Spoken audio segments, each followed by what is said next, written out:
ছোটোবেলা থেকেই আমার বাবা শিখিয়েছে, কেউ যদি তোমার কাছে মুখ ফুটে কিছু খেতে চায় তো তুমি সেটা তাকে দিও।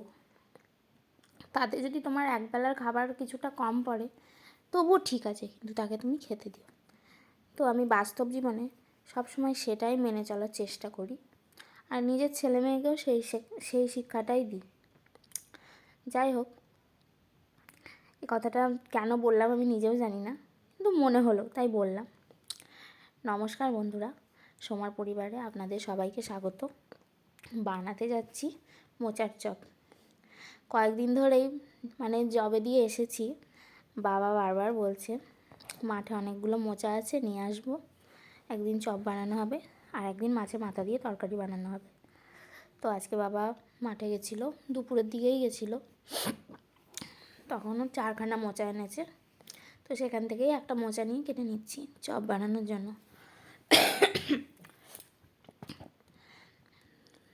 তো মোচা কাটতে বসার আগে অবশ্যই হাতে ভালো করে সর্ষের তেল মেখে নিয়েছি, নাহলে হাত পুরো মোচার কষে কালো হয়ে যাবে। তো মোচা ভালো করে কেটে হলুদ জলে ভিজিয়ে দিচ্ছি, আর মোচার সাথে কেটে নেবো আলু। এই 2টো মতো আলু দিচ্ছি, কারণ মোচার চপ বানাবো তো, যদি একটু আলু না দিই বাইন্ডিংটা আসবে না, ভীষণ ছাড়া ছাড়া হবে। তাই সামান্য একটু আলু দিলাম, ছোটো ছোটো 2টো আলু দিয়েছি। তো সেই আলুটাই ছাড়িয়ে ছোটো ছোটো করেই কেটে নিচ্ছি। এখন এই মোচাটা একদম টাটকা মোচা আর কাঁঠালি কলার মোচা, তো সিদ্ধ হতে একদম সময় নেবে না, মোটামুটি 5-7 মিনিটেই ভালো মতোই সিদ্ধ হয়ে যাবে। তাও যদি আমি আরেকটুই বলি 10 মিনিট ধরলাম, তো আলু কিন্তু 10 মিনিটে খুব বেশি সিদ্ধ হবে না, তাই একটু ছোটো ছোটো করেই আমি আলুটা কেটে দিয়েছি। তো এই আলু আর মোচা কাটা হয়ে গেছে, দিয়ে আমি সব গুছিয়ে নিয়ে রান্নাঘরে চলে এসেছি। মশলার জন্য নিয়েছি আদা, রসুন, কাঁচা লঙ্কা, কিছুটা কুচিয়ে নিয়েছি আর কিছুটা বাটবো সেজন্য আলাদা করে নিয়েছি। আর ভাজা মশলার জন্য নিয়েছি শুকনো লঙ্কা, তেজপাতা, ধনে, জিরে। এইটা মশলাটা ভেজে গুঁড়িয়ে নেব, এই মশলার একটা আলাদা স্বাদ আছে। আর চপের তরকারিতে দেওয়ার জন্য নিয়েছিলাম বাদাম, আর বেসন তো লাগবেই চপ বানাতে। তো ভাজা মশলা যেটা নিয়েছিলাম সেটা ভেজে নিচ্ছি। এই মশলাটা না দিলে যে কোনো, আমার কাছে মনে হয়, কার কী রকম লাগে জানি না, আমার কাছে এই মশলার টেস্টটা খুবই ভালো লাগে। গরম মশলাটা আমার সব ব্যাপারে পছন্দ হয় না, কিন্তু এই মশলাটা যে কোনো এই চপ বা কোনো কী বলবো চটপটা খাবারে এই মশলাটা না দিলে যেন ঠিক জমে না। তো মশলাটা হয়ে গেছে, মশলাটা ঠান্ডা করতে দেবো, ঠান্ডা হয়ে গেলে গুঁড়িয়ে নেব। এরপর কড়াইতে দিয়ে দিচ্ছি জল, তারপর দিয়ে দেব কেটে রাখা আলু আর মোচা। মোচা আর আলুগুলো জলে দেওয়ার পরে দিয়ে দেবো সামান্য লবণ আর সামান্য পরিমাণে হলুদ, গুঁড়ো হলুদ। মা ওদিকে চা বসিয়ে দিয়েছে, সন্ধ্যা হয়ে গেছে, বাবা চা খাবে তাই মা চা করে দিচ্ছে। আর আমার চপটা করতে করতে মোটামুটি 6:30 পৌনে 7টা বেজে যাবে, তো তারপরে চপটা খাবে। আর আমি মোচাটা সিদ্ধ বসিয়ে দিয়ে তারপরে বেসনটা ভিজাতে দিয়ে দিচ্ছি। বেসনটা ভেজাতে দেওয়ার সময় আমি একটু হলুদ গুঁড়ো আর কালো জিরে দিয়ে দিলাম, পরে এর মধ্যে নুনটা অ্যাড করব। এখনই যদি আমি নুন দিই তো বেসনটা দিয়ে জল ছাড়বে, তাই আমি এখন নুন দিলাম না। আর এই যে বাদামটা অনেক দিন ধরে ঘরে ছিল, তাই বাদামটা একটু কড়াইতে দিয়ে নেড়ে নিলাম, তাহলে বাদামটা কেমন মিয়ে মতো গেছিলো, ওটা একটু শক্ত হয়ে যাবে, তার জন্য একটু কড়াইতে দিয়ে নেড়ে নিলাম।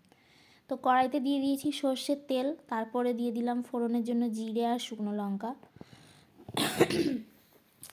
এরপর দিয়ে দিলাম রসুন আর আদা আর কাঁচা লঙ্কা কুচানো। তারপর এগুলো ভালো করে ভাজতে দিয়ে, ভালো করে একদম মচমচে করে ভাজবো না, হালকা কাঁচা গন্ধটা চলে যাবে, সেই রকম একটুখানি ভাজা হয়ে গেলে এর মধ্যে দেব হচ্ছে আদা, রসুন, কাঁচা লঙ্কা আর জিরের বাটা। তো মশলাটা আমি মিক্সিতেই বেটে নিয়েছিলাম, কারণ মা আজকে চাল গুঁড়ি করবে পিঠে বানানোর জন্য, তাই মা বলেছে শিল ভিজাবি না। তার জন্য আমি মিক্সিতেই এই সামান্য মশলা হলেও মিক্সিতেই বেটে নিয়েছিলাম। তো মশলাটা দেওয়ার পরে আমি ওর মধ্যে আবার হলুদ গুঁড়োও দিয়ে দিয়েছি। তারপর মশলাটা নাড়াচাড়া করে এবার মিক্সি ধোয়া জলটা দিয়ে দেবো, কারণ মিক্সির গায়ে অনেক মশলা লেগেছিলো। তো ওই মিক্সি ধোয়া জলটা, মিক্সির বাটি ধোয়া জলটা দিয়ে দিলাম, দিয়ে এবার ভালো করে কষাচ্ছি। ভালো করে কষানো হচ্ছে, ততক্ষণ কষাবো যতক্ষণ না এই মশলাটা থেকে তেল বেরিয়ে আসবে।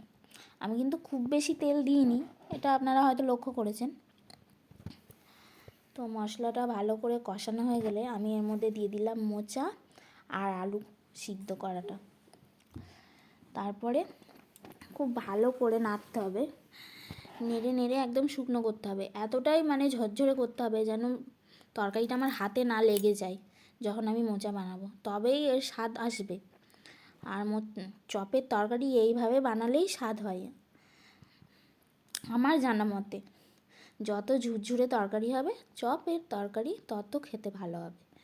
তো আমিও চেষ্টা করছি। তো এর মধ্যে আমি বাদাম দিয়ে দিয়েছি আর ভাজা মশলাটাও দিয়ে দিয়েছি।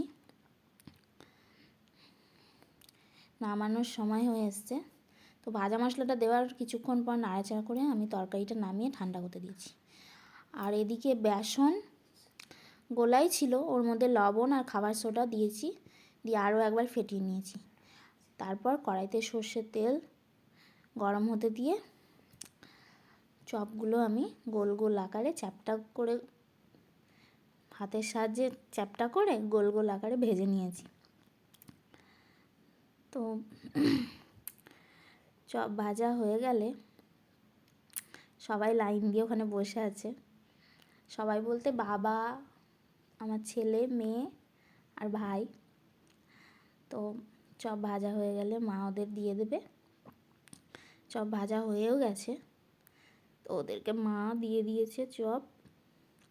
আমি পরে আরও ভাজছি, আগে 4 পিস দিয়ে এসছে ওদের,